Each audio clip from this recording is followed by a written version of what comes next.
Hi everyone, it's Justine.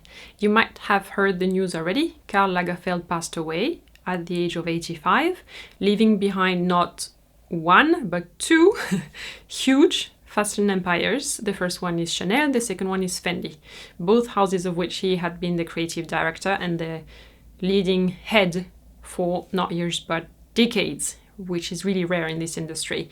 He's a designer whose legacy, both in terms of quantity and in terms of quality, is simply astonishing.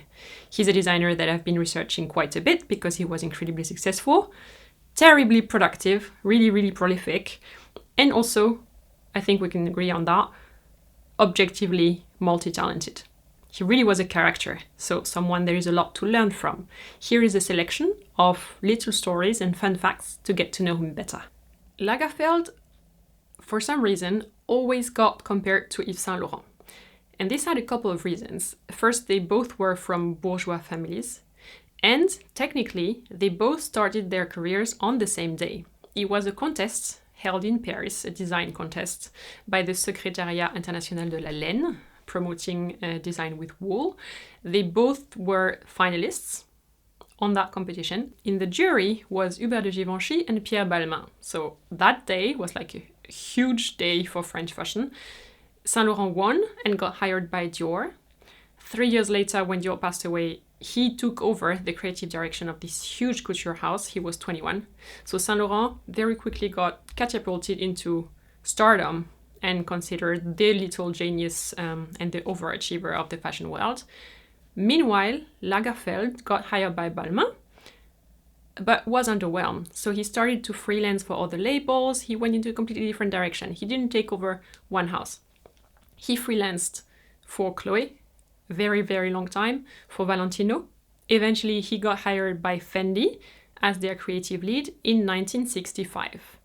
But compared to Saint Laurent, and I think that was a pain point for him, he didn't have his own label, Lagerfeld label, his own name on something, until much later.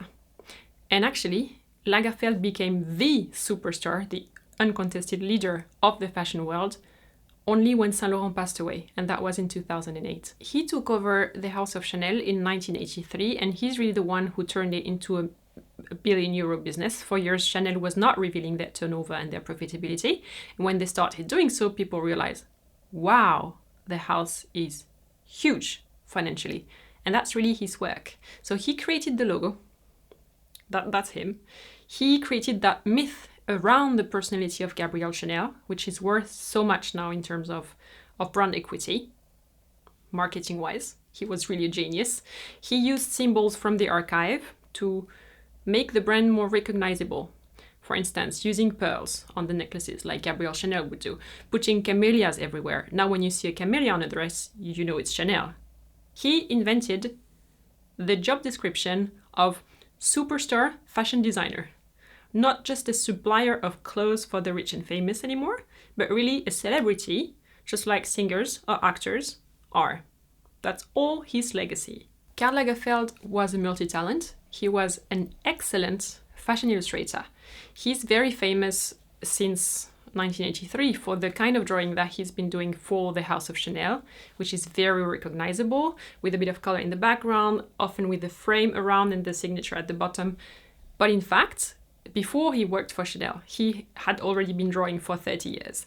And for each of the houses that he worked for or at, he developed a different drawing style. He was extremely versatile in the way he could draw, very good in illustration beyond fashion. If you're interested in this, on my Pinterest account, J. Leconte Berlin, I've built a board and I gathered illustrations by him, but from many different styles, so you can have a look. On top of being so good in fashion and in illustration, he also happens to be an excellent, brilliant fashion photographer.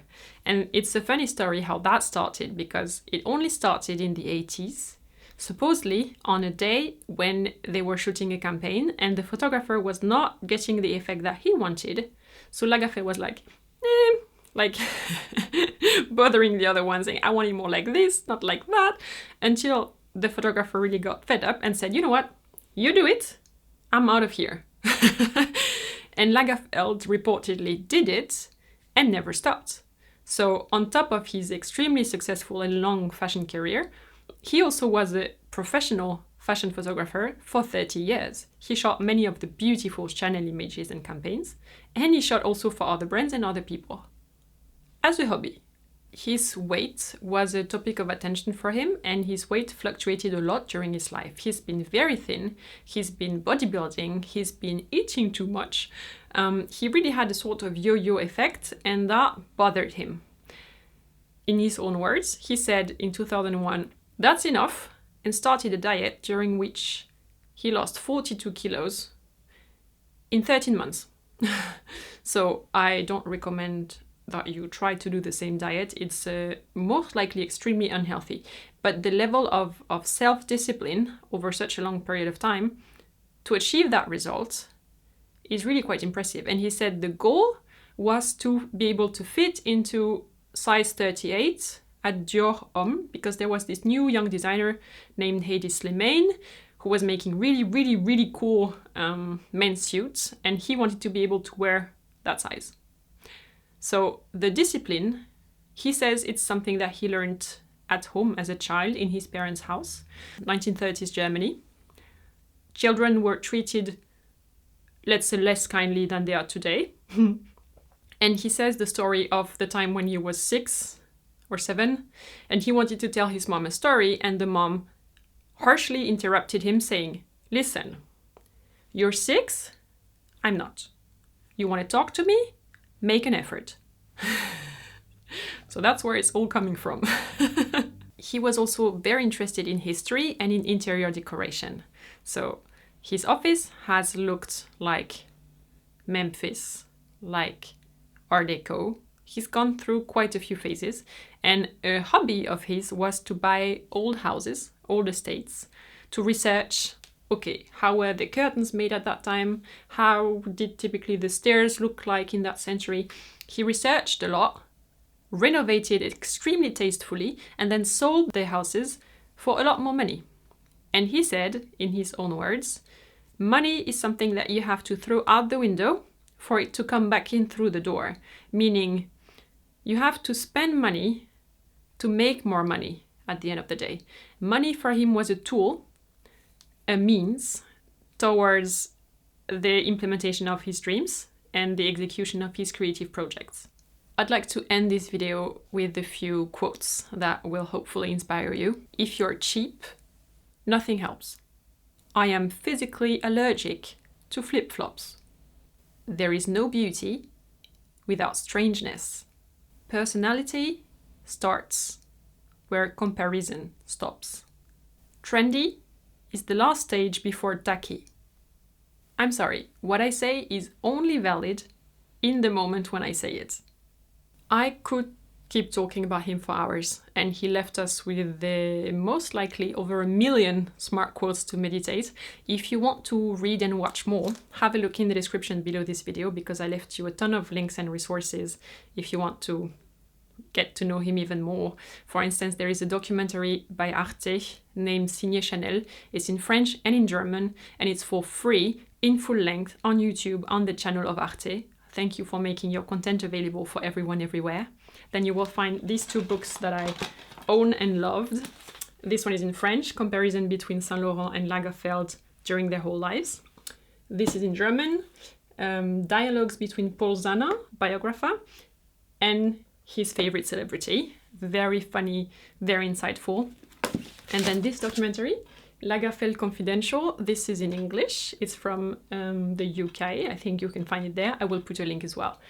It's probably 10 years old, and it's still brilliant. Really worth your time. Thumbs up if you enjoyed this video and found it insightful, inspiring. Thank you very much. Do you have a favorite designer or a favorite fashion personality? Who is it and why? I'd love to read your comments on that. Now, if you feel like watching more fashion history videos, I will link my playlist here in the corner and down below in the description to my previous fashion history videos, different topics. You can pick and choose what you want to watch. I will see you very soon again in the next one. Until then, take care. Bye.